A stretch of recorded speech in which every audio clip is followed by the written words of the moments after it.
از اساتید معظم خواهش میکنیم با جایگاه در کنار دکتر صاحب تشریف بیارن. همه با هم تیمای دیگر رو ان شاء الله تقدیر میکنیم. موافق هستین دکتر صاحب؟ بفرمایید اساتید معظم.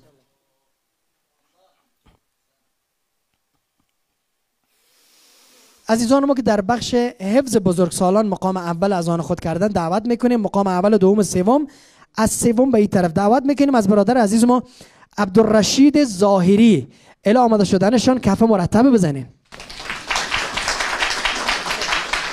بله اینجا بین برای استاد فلا و استاد منقاد هر دوی بزرگوار ما یک جا برای این دوست ما اهداش کنن. بله ایشان سوم هستن.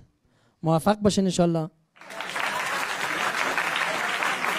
و برادر عزیز ما کسی که در رشته حفظ بزرگسالان مقام دوم را از آن خود کردن، جناب حامد کرزی نیازی الی آماده شدنشان کف مرتب. بله این نظر هستن.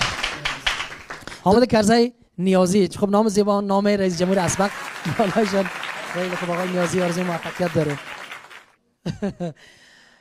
اما اون لحظه فرا رسید که عزیز ما که از بین صدها نفر آمدن مقام اول از آن خود کردن، برادر عزیز ما جناب قاری صاحب حافظ کی باشه؟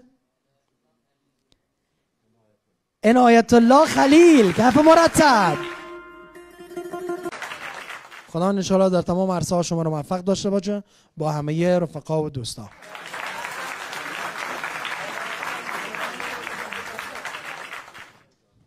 تشکری میکنیم از حضور گرم هیئت محترم داوران و جناب دکتر صاحب عبداللطیف نظری معاون وزارت اقتصاد. از حضور شما تشکری میکنیم. خوش آمدین، صفا آوردین. خیر باش. سلامتی اساتید و سلامتی جناب آقای نظری یک صلوات بفرستین. ما صلی علی محمد و آل محمد.